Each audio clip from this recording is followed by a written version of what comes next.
Oshade Elashade or Tuzemwe. Senator Sani do let President Bola Ahmed know say the 25 years of uninterrupted democracy has not been beneficiary to Nigerians. That Nigerians are not benefiting from democracy. That changing the national anthem does not unite the nation.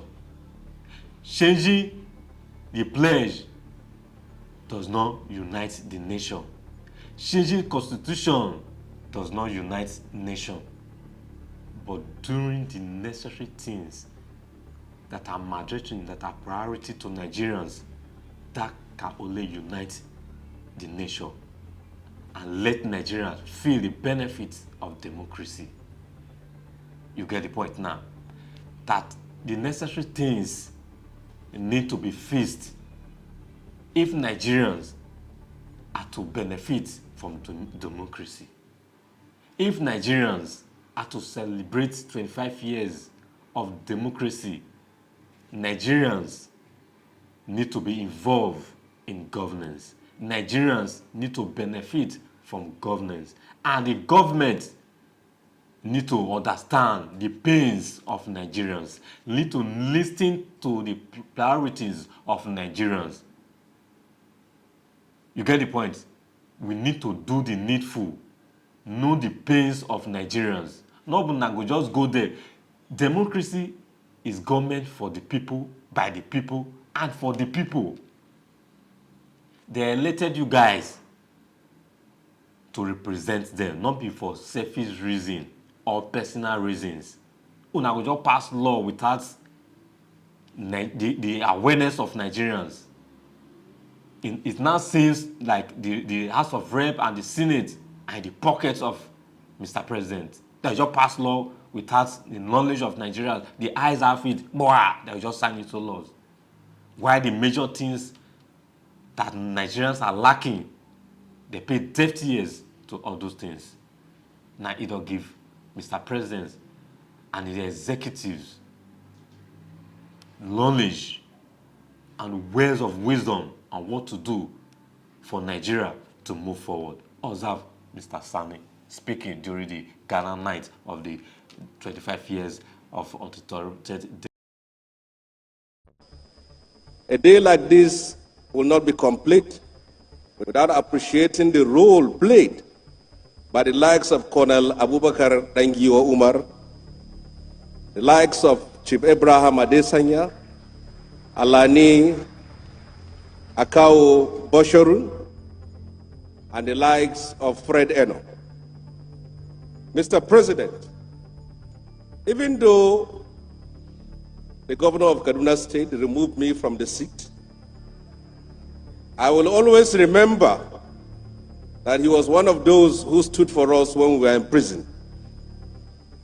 He was among those who kept the torch of freedom alive while many of us languished in the cell.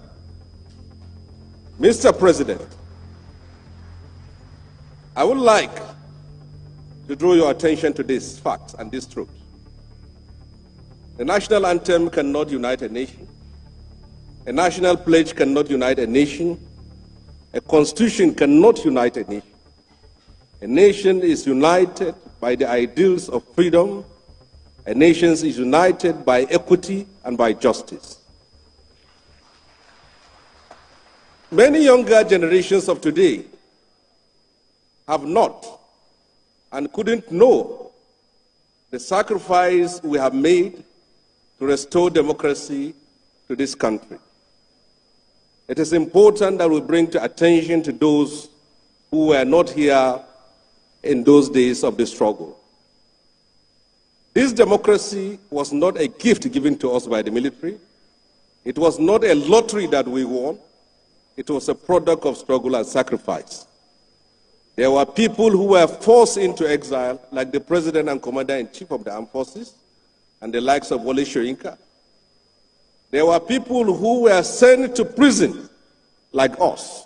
We're supposed to spend the first 15 years of our life in prison, but by the magnanimity of God, we were out. There were many who were dead. This democracy was a product of struggle. The Academic Staff Union of Nigeria made sacrifices. Nigerian media made sacrifices. The NUPENG, headed by the like of Frank Kokori, made sacrifices. The National Association of Nigerian Students made sacrifices. This democracy was a product of that struggle, was a product of that commitment, and was a product of that determination. Mr. President, you have a duty to succeed. If you succeed, you will share your glory because you came from the trenches, you came from that struggle, you come from that period of struggle.